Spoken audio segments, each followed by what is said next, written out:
purpose of Vedantic teaching, the main purpose of Vedantic teaching is to remove the misunderstanding regarding your true nature and enlightening the life and experience in proper way, taking the comprehensive vision of life and universal acceptance. You have to realize your true nature. This is called Vidya or knowledge. To teach this self-knowledge. Knowledge means what we commonly say knowledge means knowledge of this, knowledge of this, that this thing. No. Knowledge of the self means here objectifying the self, knowing the self.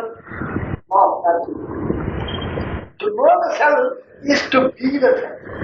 To be the self is to cease the identification with ourselves. This is the thing. This is Vedanta teaching. Real teaching is this. I am giving now in this picture the fundamentals of themselves. The bliss of Vedanta, or what you call the it's not place, but to build the building, get first place, basic, the fundamental basic. So, what Vedanta teaches us, we have to show in this picture. If you want to understand this, we can proceed with next lesson. If you don't want, no, that you do not have to stop. No, here we are not intended to teach a particular cult of Shankara, a particular creed of Shankara, or anything Upanishads are there, you have to take as they are authoritative, etc. No. It is simply analyzing the life and experience, and you will realize your real nature. What is your true nature? Yourself. This is the teaching of Vedanta. So Vedanta has started to teach to every man to realize his true nature. That's the thing. For this purpose, Vedanta has started. I want to show this thing by coming to this Sutra Bhashya, which is said in the introduction of Sutra Bhashya, which is called as Adhyasa Bhashya. What I have said here, very just, honest manner, means very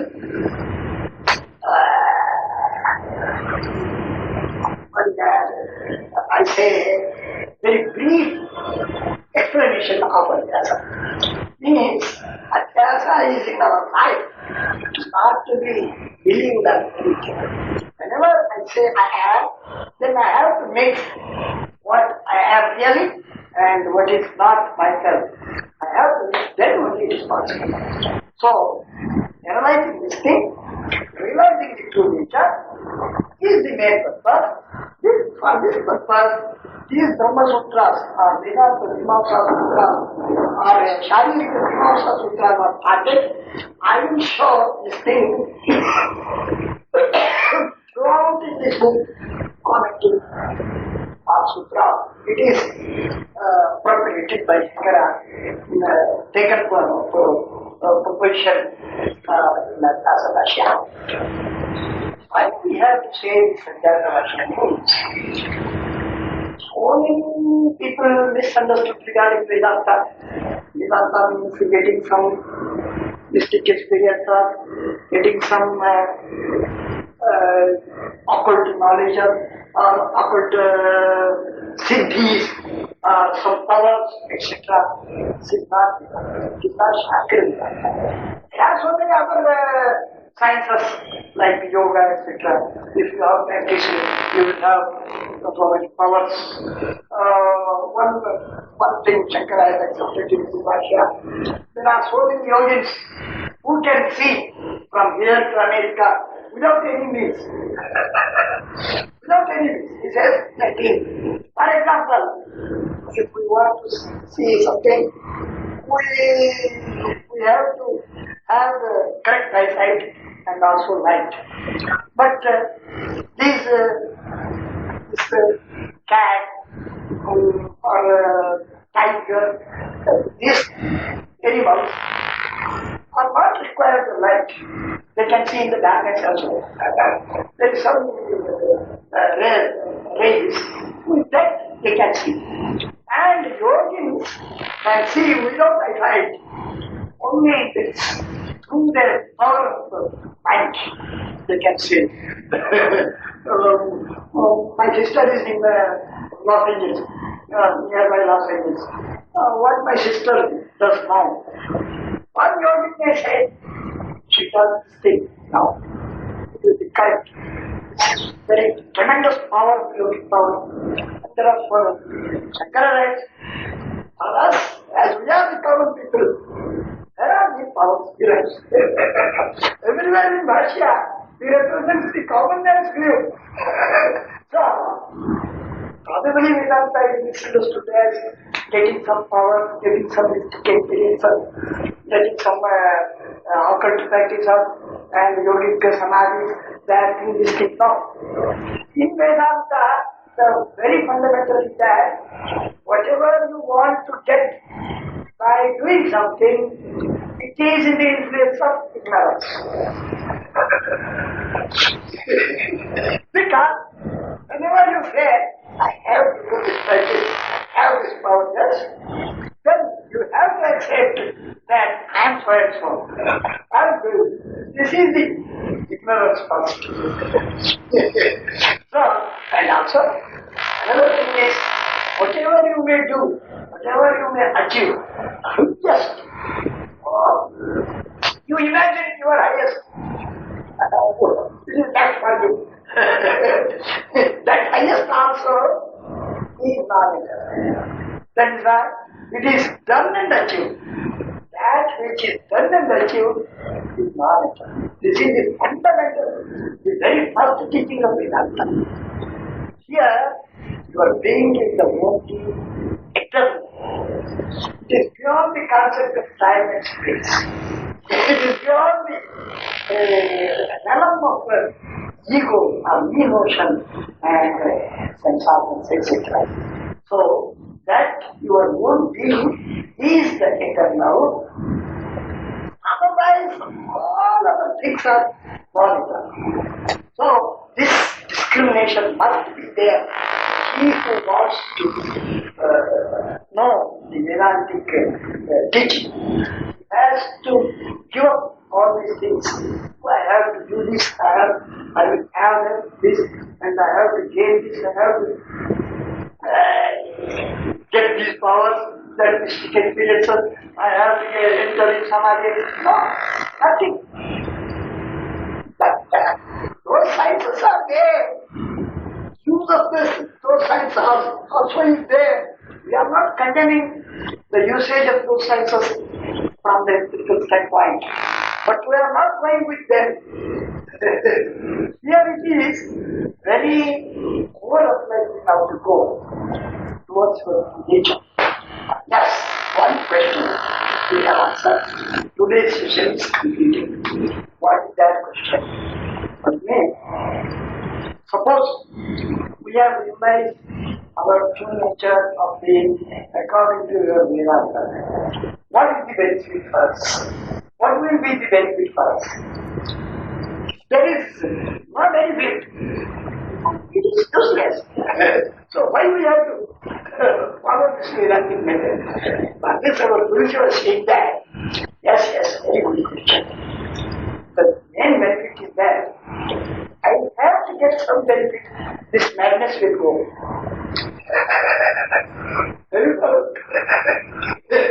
I have to get some benefit.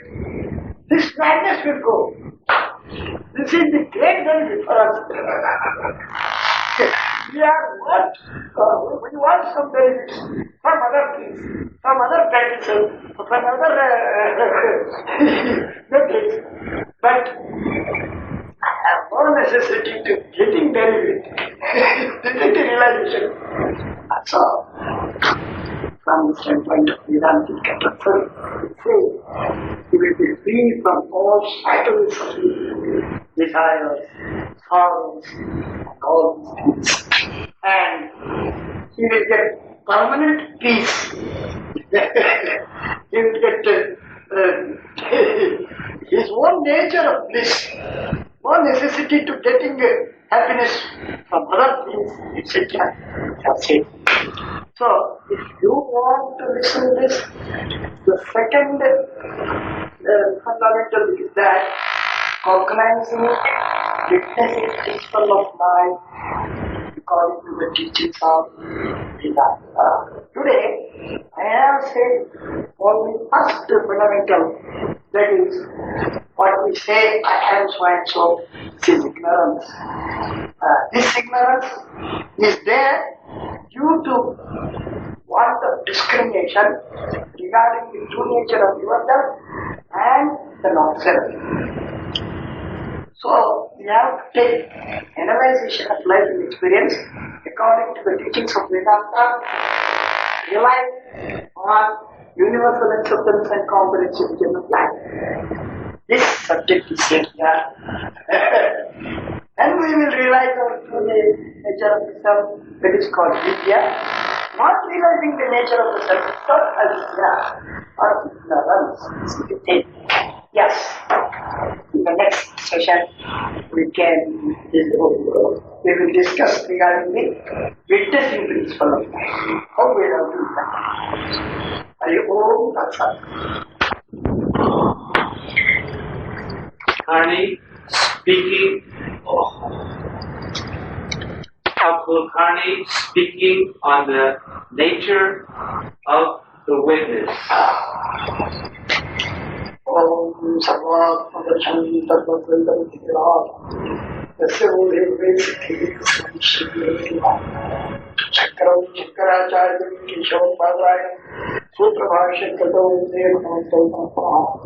Vismati Purana Namari Kapari Namari Bhutparam Shankara Loka Shankara Vande Tam Satchidanandam Yativadim Mahavadam Veda Vedanta Saharam Sadgurum Pradoshyam Shrimam Pradoshyam Sadgurum Satchidanandam Sadhvadyam Sadhvadyam Sattvaimam Tattva Sadasvante Saramyam Brahma Vishnu Gurudeva Maheshwara Guru Sakshat Parabrahma Tasmai Shri Gurave Sadgurave.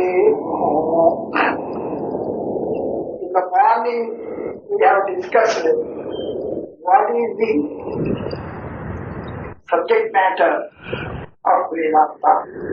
Vedanta teaches us how to analyze the life and experience.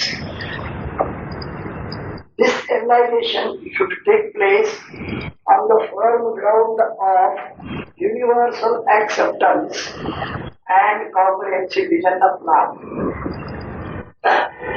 It is shown in the morning lectures that we have not analyzed our own life or our own being, and we have no knowledge regarding our true nature, and we have misunderstood ourselves as what we are not, means we have mixed the self and not self. This mixing is called Ajnana or Vidya. It is due to means want of discrimination, it takes place. One should discriminate the real nature of himself and not self, and one should determine his true nature, rely on his own intuition, experience, etc. These subject matters are delivered in the morning lecture. Now in this second session, we have to take the second point that by analyzing the life and experience, we have to realize the witnessing principle of life, means the nature of witness. Here witness means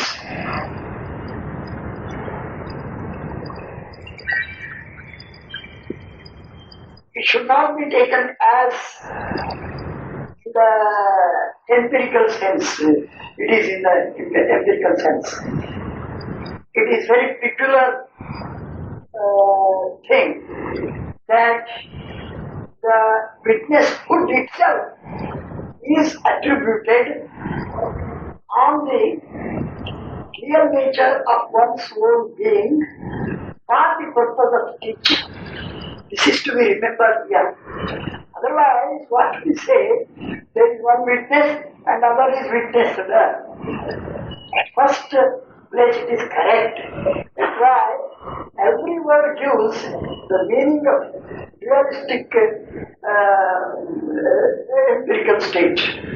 But without using the words, we can't communicate with you. So we use words as minimum as possible and as nearest as possible, and in other sense, what they are used commonly in our daily life. For example, this witnessing principle of life, first we have to take. Shankara says in his Sutra Bhashya, until and unless one should not recognize his true nature of the self, which is the witnessing principle of this ego, he can't understand the teachings of Vedanta properly. This is the sentence written by Shankara in his Sutra Bhashya. The question arises that the self, what you say, I know, I am, this is my nature. But he says, this is not your true nature. Your true nature is beyond this emotion. You have to recognize your nature, which is beyond the ego or the emotion. Then only you will have the proper meaning of the Vedantic teaching. Otherwise it is impossible. And Shankara says, there is no other sciences to point out this witnessing principle except this Upanishad, he says. So this witness is called as Upanishad Purusha. Means Purusha means entity or the real nature of being, which is taught through Upanishads only. In Upanishads only. There is no other science pointing out this truth.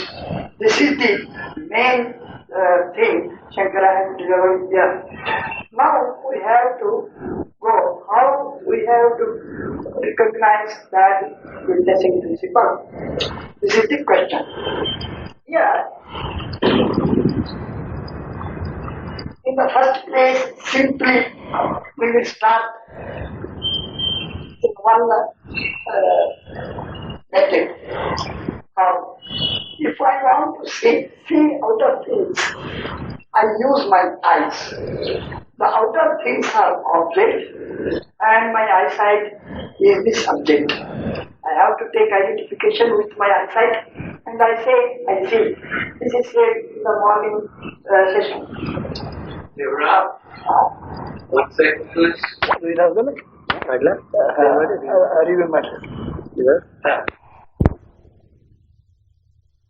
Of Shankara Vedanta, given by Devaraya Kulkarni, the direct student of Swami Satchidanandendra Saraswati. Today he will be talking on the nature of the witness.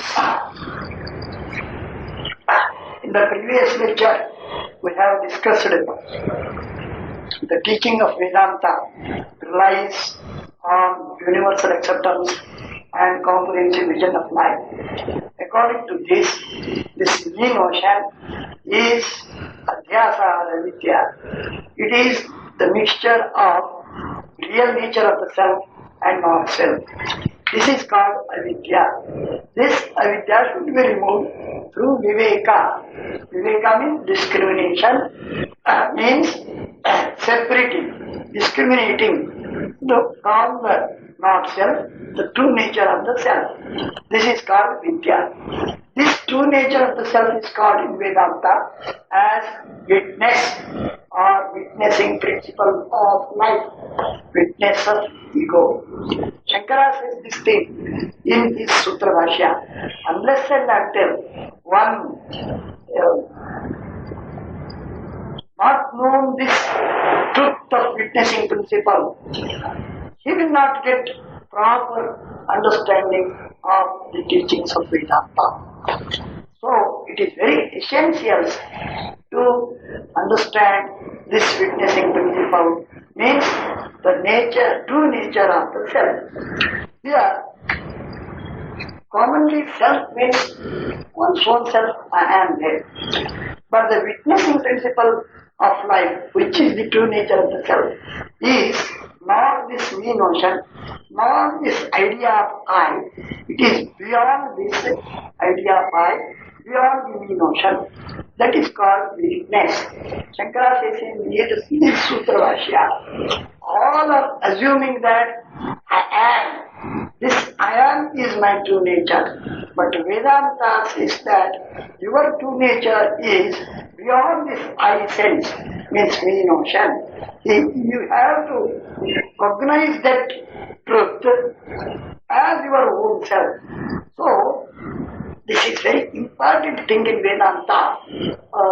Recognizing the witnessing principle of life means as you are the witness of this I sense, you have to realize this thing while listening the Vedantic teachings. Yes, this realization is there in Upanishad only. There are no other sciences regarding this witnessing principle. Only in the Upanishads. Upanishads alone it is said. So it is called as Upanishad Purusha. Purusha means the entity, one's own true nature, which is taught in Upanishads alone. This is the thing. So Upanishad Purusha, it is in Sanskrit it is said, Purusha known through Upanishads alone. Yes. How it is in Shvetashvatara Upanishad it is said, Eko Devaha Sarvabhuteshu Bhuta Sarvavyapi Sarvabhutantaratma Karmadhyaksha Sarvabhutadivasa Sakshi Cheta Kevala Nirgunascha. Here the word Sakshi means witness. Witness of the me notion. Yes. How we have to recognize this me notion?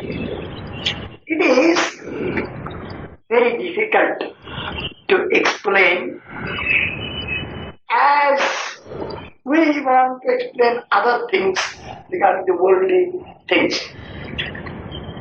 Because one should get introvert mind to cognize this witnessing principle of life. Otherwise, it is very difficult.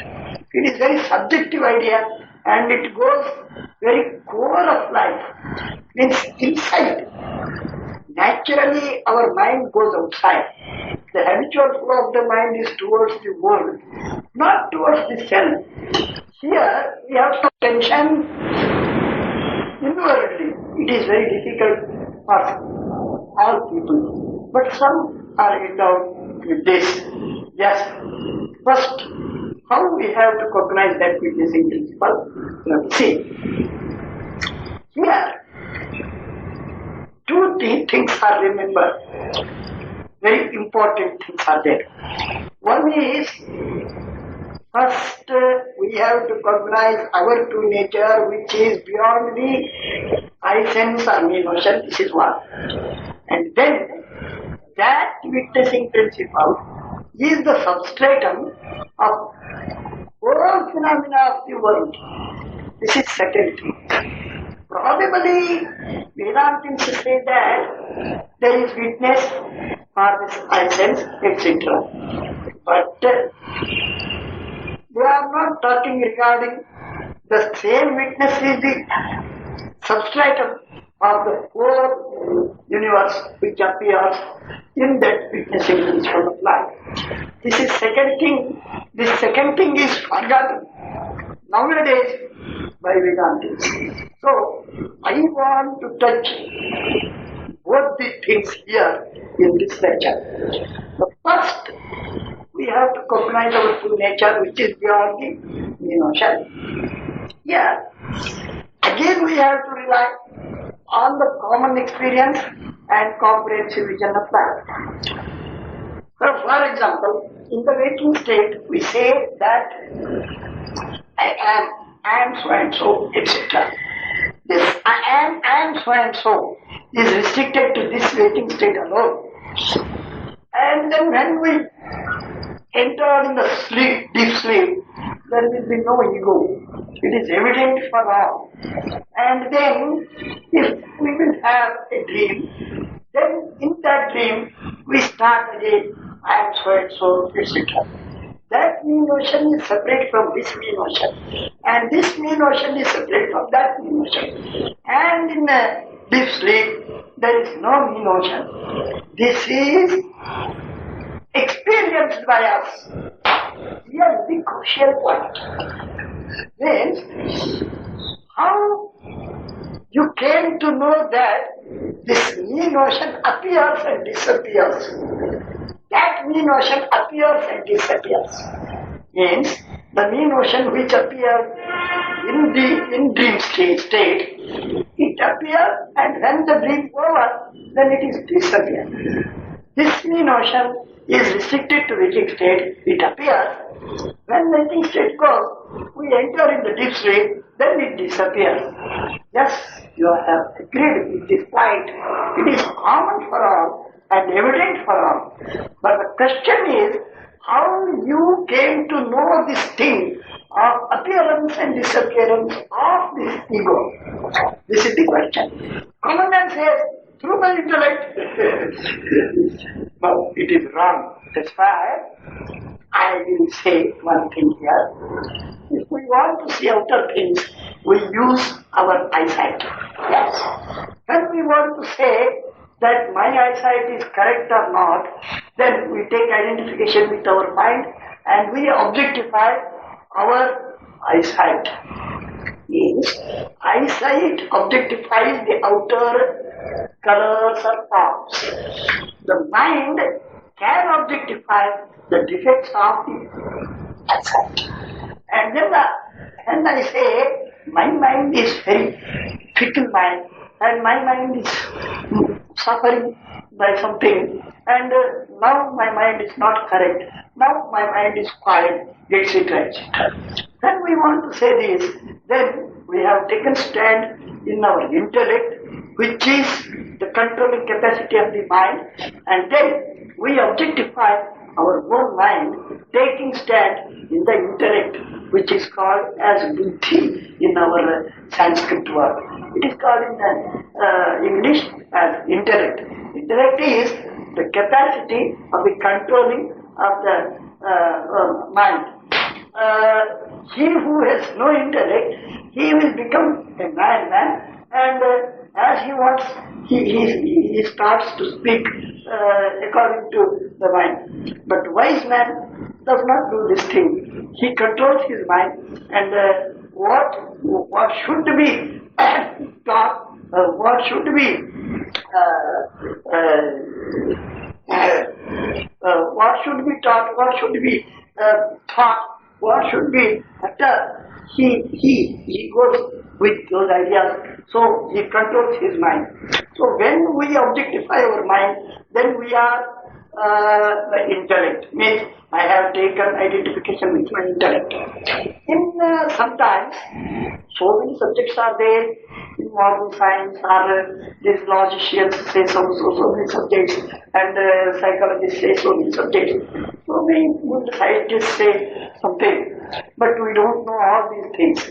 Whenever one person asks, do you know this thing? No. It is impossible to understand me. My intellect is not able to understand these things. I have no knowledge of these things. He says. When he says, my intellect is unable to understand these subjects, or I can understand with my intellect, then he takes identification with his main notion and objectifies the intellect. Here, the understanding process is one way. The main notion objectifies the intellect. Intellect objectifies the mind. Mind objectifies the sense organs. Sense organs objectify the outer objects. This is the thing. But no vice versa. The objects never understand our sense organs. Sense organs never understand the mind. Mind never understands the intellect. Intellect never understands me notion.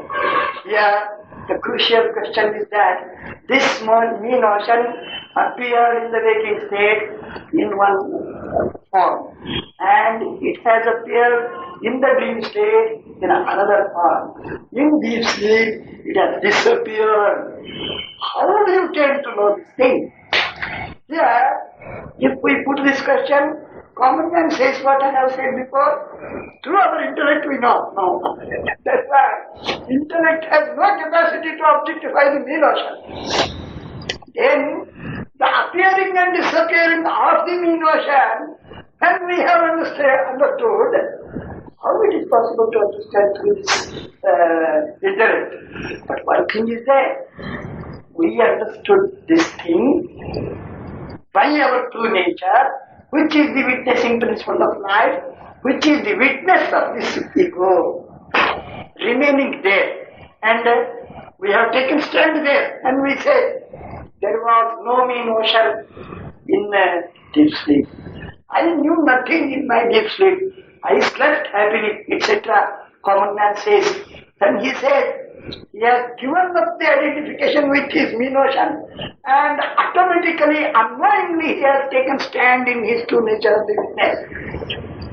To take stand in the true nature of the witness, there is no effort is needed because it is our true nature.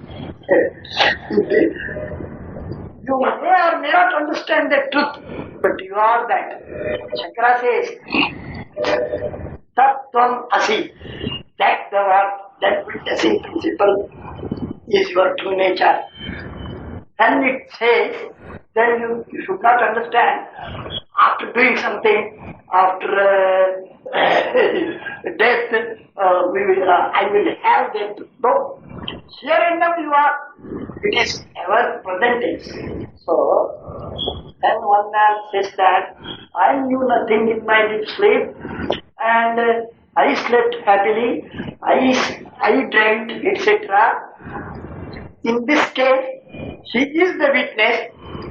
Unknowingly, he has taken stand in his true nature of the witnessing principle.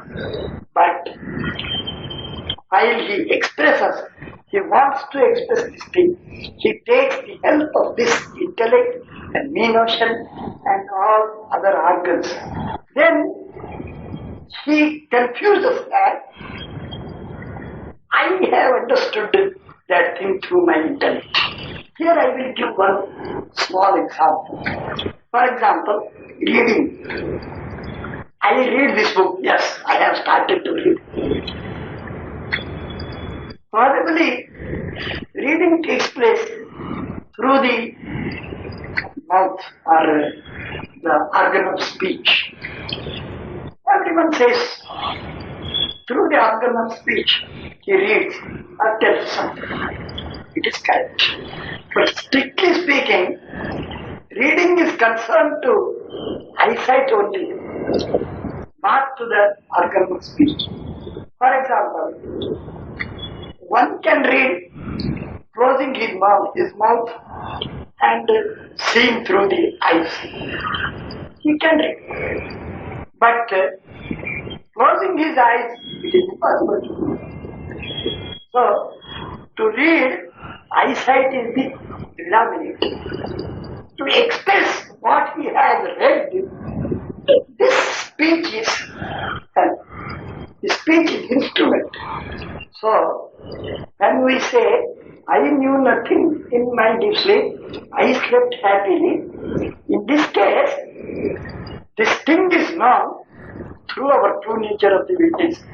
And as you are that witness, you yourself take an identification with this intellect speech, you have started to express, I knew nothing, I slept happily, I dreamt, etc.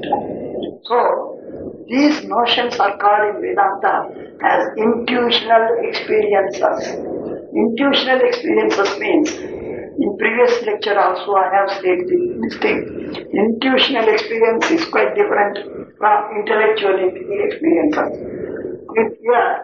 Tuition means the both the knowledge which comes from inner bosom, means it comes from our true nature. So it is called as intuitional experience. So Vedanta says, find out the source of intuition, that is your true nature. You say that I dreamt. This dream experience is illumined through your true nature of the witnessing principle of life, and then as you are that witness, you have taken identification with your intellect and speech. You have started to express that experience as I dreamt, I slept happily, I know deep sleep, I know dream, etc. etc. Here, this I sense, this intellect are not predominant. Beyond this intellect, beyond this I sense, it is said in Bhagavad Gita, Your buddhe paramastusa, which is beyond the intellect, beyond mean notion, that is your true nature. So, we have to give up identification with this I sense, and we have to turn inward, and we have to discriminate that this me notion appears and disappears. How I came to know this thing? Through my own nature, I came to know. Whenever I want to express, again I take identification with these things. Then we will pursue that. Oh, through my intellect, I have known my deep sleep, I have known my intellect, etc., etc. It is wrong. So what Vedanta says, witnessing principle means the witness of the ego is your true nature. This is one thing. So one should understand, one should realize that I am not this me notion, but I am beyond the me notion. It is to be recognized here and now by listening and discriminating himself, turning inside himself. He has to turn his attention inside, then it is very easy to realize this thing.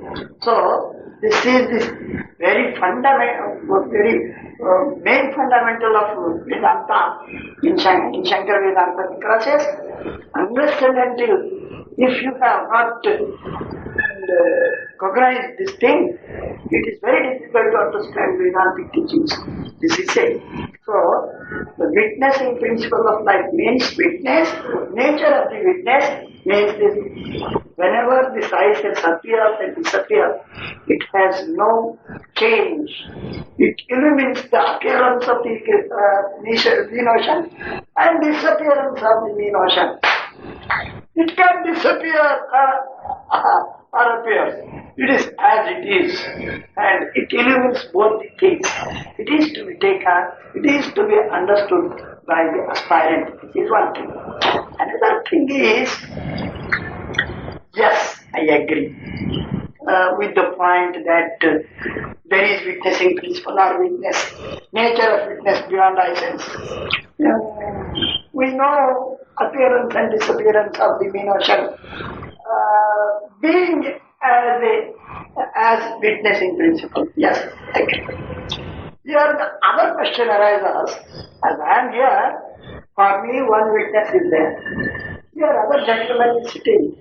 For him there is another witness. And the other gentleman is here. For him there is another witness. So there are so many witnessing principles in this world. For everyone it is different. Why we should not say this thing? Why we should not understand in this way? For Kapila class, this is the wrong idea that they say every person has got his true nature separately. There are so many selves are there. Means entities of the self are many, they say. And Patanjali Yoga also quotes this view. Nanyayika also quotes this view. And the Vaisheshikas, the magicians who are there, they are also holding this view. And they say, we hold this view because the pleasure and pain are quite different for every person. So we have to accept the multiplicity of the self. Otherwise it is quite contradictory to our daily experience. As I am suffering, I am enjoying. This suffering and enjoying is not for that person, not for that person, not for that creature. So there are so many selves. Everybody has got one witnessing principle different. It is said by all the logicians and Kapila Sankhya and Patanjali yogis also. It is very acceptable thing. He who sees from the standpoint of intellect. That's why we see evidently that there are so many persons and their sorrows, their sufferings, their enjoyments are different and knowledge is different. Big man, is low man, is educated man, uneducated man, is rich man, that man. So many others. So why we should not understand this thing? This idea comes in our mind, but according to Vedanta, Shankara says it is wrong. This idea is not correct. According to the Vedanta, why Vedanta takes comprehensive vision of life. Here, subject is the second point is there. Whenever I say in this world there are so many creatures, so many persons, I am also in this world. Then it is correct to say that there are so many selves. But it is not the idea. Here we have to take comprehensive vision of life and with universal acceptance. What is the comprehensive vision of life? According to Vedanta, the whole appearance of phenomena of the universe is divided in three categories, three divisions. One is divine plane. For example, sun, moon, stars, planets, millions, billions of planets, sun, moon, etc. We may or may not are there. That is one part which is called divine plane. In Sanskrit it is called Adhidaivika. And then this material plane is there, conglomeration of these five elements that ether, air, fire, water, earth, etc. And all the creatures are made. Body of all the creatures are made by these five elements. And also, what are the investigations of our modern science? All this comes in the category of this material plane. It is called in Sanskrit as Adhi Bhautika Prapancha. Bhautika means material. So, whatever kind of machines or so many Sputniks, etc. Are investigated now. And what will be in the future, all are come in this category. So, this is second part of the universe. First part is divine plane, second part is material plane, third is corporeal plane. Means spiritual plane may be called. Spiritual plane or corporeal plane means our body and vital force, sense organs, organs of actions, mind, intellect, and emotion. Having all types of pleasure and pains, feelings, emotions, etc., etc. All this corporated in this body means assembled, such as this watch is assembled with the hairspring, mainspring, needles, and the dials, etc. So it is corporated. So it is called as corporeal plane or spiritual plane. This spiritual plane, from body to ego, we may or may not detail regarding this.